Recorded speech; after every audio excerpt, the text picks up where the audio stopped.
সিংহাসনের দিকে তাকায় দেখে সুন্দর করে ক্ষমতা চলতেছে। সুলাইমান এবার চোখের পানি ফেলায় কান্দে, হাই কি করলাম।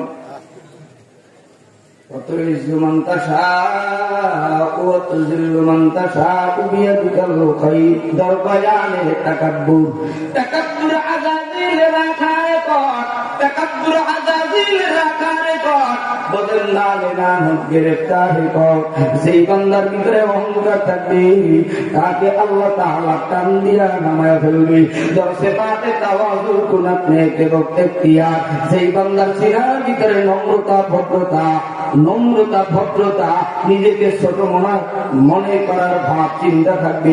আল্লাহ তাআলা আকাশ চন্ডী করিয়া দেবে। কথা বলুন ঠিক কিনা? আমি বলতে চাই না যে উনি অনেক ক্ষমতাশীল, উনি অনেক বড় অহংকারী করেছে। আল্লাহ টান দিয়ে নামায়া ভারতের পাকে ঘুরায়। আমি এতদূর যেতে চাই না, তবে বলতে বুঝপাতা না বললে তেজপাতা। ও যুবকরা, ও ইমানদারেরা, এত বাংলাদেশে কাজ করতে আর বড় পাবলিক চাই না। এই 15-16 বছর চালাইলো, এত সুন্দর কাজ করলো। যদি তিনি আলেমদেরকে কষ্ট না দিত, গরিব শিক্ষিত ছেলেদের অধিকার দিয়ে দিত, বাংলাদেশের শেখ হাসিনাকে কেউ নামাইতে মনে হয় পারত না। কথা মুসলমান ভাইরা রে আমার, সুলাইমান আলাইহিস সালাম কত এবার কান্দে যেই জাল্লা বাড়ির মাইয়া সিটি সিরে ফেলেছিল, মনে আছে?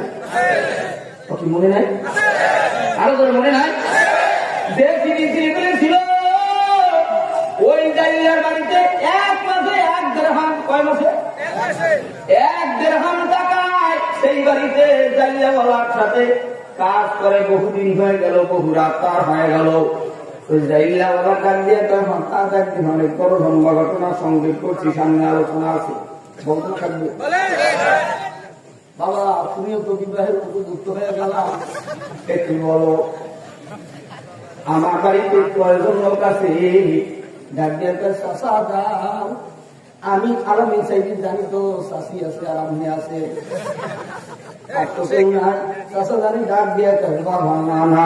আমার একটা সুন্দরী দিনদারি, একটা আল্লাহওয়ালা আমানতদারি ভালো বংশধরে না, আমরা জানি না বংশ। আমার একটা সুন্দরী দিনদারি আমানতদারি একটা মেয়ে আছে। এই মেয়েটা বিবাহের উপযুক্ত হয়েছে, তোমার যেহেতু বিবাহ দরকার, অতএব আমি চাই তোমার সাথে আমার মেয়েটাকে দিতে। ছেলেটা রাজি হয়ে গেল।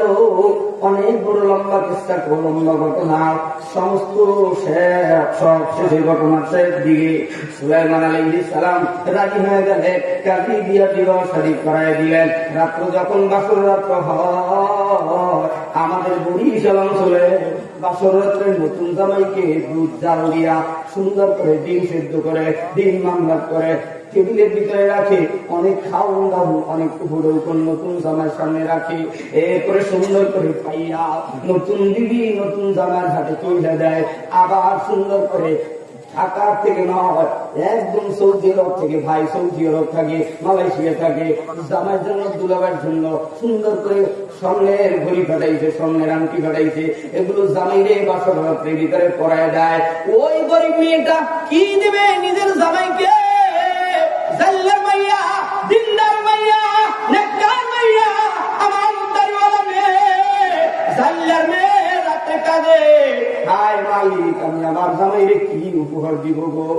সুন্দরী দিনদারি আমানতদারি মেয়েটা ওই যে মাছ বড় মাছ পেয়েছে, ওই মাছ ধরাই করে মাছের পেটের ভিতরে আংটি পায়, স্বর্ণের আংটিটা মা হাতে তুলে দেয়। এটা আজকে রাত্রে বাসর রাত্রি জামাই হাতের ভিতরে পরায় দেওয়া। যখনই জামাই হাতের ভিতরে পরায় দেয়, সুলাইমান আলাইহিস সালাতু ওয়াস সালামের আবার সেই পুরান জিন্দেগি, সব ক্ষমতা, সেই সব দাপট করে আছে। একটু আস্তে বলা দেখি সুবহানাল্লাহ। সুলাইমান আলাইহিস সালাম আবার চিৎকার দিয়ে আওয়াজ দেয়, শাশুড়ি আম্মা ডাক দিয়ে কয়, বাবা একটু রাত্রটা পোহাটা কইতে সকালবেলা পূজা হবে, আসলে তো তা না। এই আংটির পরে সুলাইমানের পর হয়ে গেছে। সুলাইমান ডাক দিয়া কয়, ও নেককার বিবি, তুমি হইলা সুন্দরী, তুমি হইলা দিনদারি, তুমি হইলা আমানতদারি, বলো তো তুমি দুনিয়ায় কাউকে ভালোবাসতো কিনা? হ্যাঁ, আমি একজনকে ভালোবাসতাম, তিনি ছিলেন এই দেশের রাজা, তেনার নাম ছিল সুলাইমান। কিন্তু ওদের সুলাইমান আজ পর্যন্ত নিজেকে প্রকাশ করে না। শেষ পর্যন্ত হাতটা দুইটা কান দেওয়ার পর, ও বিবি গো, তুমি বহুদিন আগে, 1 বছর আগে আমার কাছে একটা প্রসাদের মাধ্যমে চিঠি পাঠিয়েছিলাম। আমরা আমার দেশের প্রধানমন্ত্রীর কাছে আমরা বহুবার চিঠি পাঠিয়েছি। আমার দেশের মা, আপনি আমাদের পরিবার হক আদায় করেন, আমাদের স্কুল বাচ্চারা কলেজের ভিতরে আল্লাহ কোরআনের তিলাওয়াত চালু করেন। আমাদের আর কোনো দাবি ছিল না, পর্দার আইন পাস করেন। আমরা ওলামায়ে কেরাম ক্ষমতা চাই না, আমরা রাস্তার কাজ চাই না, আমরা চেয়ার চাই না, আমরা আপনাদের খারাপ ভিতরে কাজ করতে চাই। ও মুসলমান বান্দা, সুলাইমানের বিবি ডাক দিয়া কয়, আমি তো তেনাকে ভালোবাসতাম। ওই ছেলেটা সুলাইমান খারাপ করে কান্দে আর কওয়া হয়, বিবি রে, আমি সেই সুলাইমান। আসতে কোন আল্লাহু আকবার। কত হিন্দু বান্দা চাও, কত দিল্লু বান্দা চাও, বিয়াদিকাল খায়র, ইন্নাকা আলা কুল্লি শাইইন কাদির। ও তাওয়াক্কুল ভাইরা, ও কুবিওয়ালা ভাইরা, ও কারিওয়ালা ভাইরা, ও নামাজীওয়ালা, ও রোজাওয়ালা, ও জাহাদিওয়ালা, ও যাকাতওয়ালা, ও সভাপতিরা, সেক্রেটারিরা, একটু আওয়াজ তুলে বলো, ডান হাত আরশের দিকে উঁচু করে বলো, সব ক্ষমতার মালিক কে? আল্লাহকে এমন সুন্দর করে এবার হাতটা সোজা অবস্থায় ডাক দিবা, আল্লাহ যেন আমার তোমার পিছনের গুনাহ মাফ করিয়া দাও। ও যুবকরা, এবার জবান খুলে সর্বদার ময়দানের মধ্যে আল্লাহরে আল্লাহ করে জোরে ডাক দাও।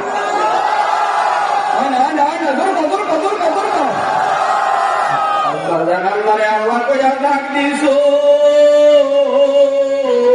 কলিজার ভিতরে যা ঠান্ডা হয়ে গেছে, যা সিনার ভিতরে ভালো লাগছে। সন্তান যখন আপনি আপু করে ডাক দেয়, বাবার কলিজাটা ঠান্ডা হইয়া যায়। সন্তান যখন মায়ের মা কইয়া ডাক দেয়, মায়ের কলিজাটা ঠান্ডা হইয়া যায়। এই ময়দানের ভিতরে অনেক যুবকেরা আছে, অনেক বিন্দু বাজার আছে। আমার বাবার ডাক দিলে খাওয়া লাগে না, ঘুম লাগে না, নিদ্রা লাগে না, পাগলের মতো ঘুইরা বেড়ায়। আছে কারা মিলা তো মজা হাবদুদা, আছে কারা মিলা তো মজা হাবদুদা, আছে যে বাবার পাগল, যেই সন্তান বাবার পাগল, যেই সন্তান মায়ের পাগল, যেই সন্তান আমার বাবার পাগল, যেই সন্তান আমার মালিকের পাগল, তারাই রাত গভীরে বাবার জান্নাতে যাওয়ার জন্য একান্ততে শুকরি তুমি আল্লাহ আর একটা বিড়াল করে ডাক দাও।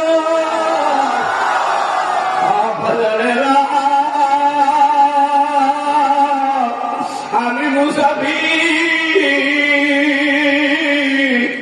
তেমন কোন আগ্রহ নাই, তেমন কোন এলেম নাই। এত বড় মাদ্রাসা, এত বড় সাইকুলারি, যেখানে কাছে কিনারে ধারে আমার বসার যোগ্যতা নাই। আমি আপনাদের এই অঞ্চলে আমার একটা বড় ছোট ভাই আছে, সুরুজ্জামান, গরিব ছেলে। আমার মনে হয় জানে চাইতেও বেশি ভালোবাসে। আমি 2011 সালে আপনাদের এই এলাকায় পদার্পণ করি রে বাবা। কিন্তু বাজার এতিমের মতো সারা বাংলার মাটিতে কুরিয়ার কাজী মালিক। দেখতে দেখতে 7 দিন হুজুর হয়ে গেল, দেখতে দেখতে আমার রায়ের গায়ের দাড়ি পেকে গেল, দেখতে দেখতে সভাপতি সুলাইমান ভাইয়ের দাড়ি পেকে যাচ্ছে, দেখতে দেখতে সাইকুলা বিশ্বাস ঘুরে শরীর ঢিল হয়ে যাচ্ছে। কত মানুষের দেখছি যুবক সুঠামদের দিকেই কত শক্তি দাও, আজকে সবাই দুর্বল হয়ে যাচ্ছে। এদারাই বোঝা গেল আমিও বাঁচত না, আপনিও বাঁচতেন না। নবী বলে, আমি মাওলার আমার মালিকের জান্নাতে যদি যাইতে চাও, নবী আমার বলে, ও দুনিয়ার উম্মতেরা শোনো। قال النبي صلى الله عليه وسلم بني الإسلام على 5 شهادة أن لا إله إلا الله وإقام الصلاة وإيتاء الزكاة الحج وصوم رمضان।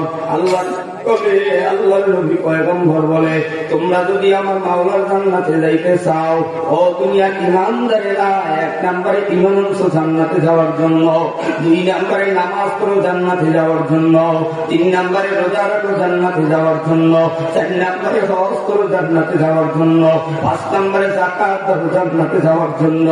সুলাইমান আলাইহিস সালাম হাত ধইরা বিবির হাত ধইরা কান্দে, বলবো না থাকবে। যদি আপনারা ধৈর্য সহকারে বসেন তাইলে বলবো, অস্থিরতা থাকলে বলবো না, একটু আওয়াজ তুলে বলেন, বলবো না থাকবি। সুলাইমান আলাইহিস সালাম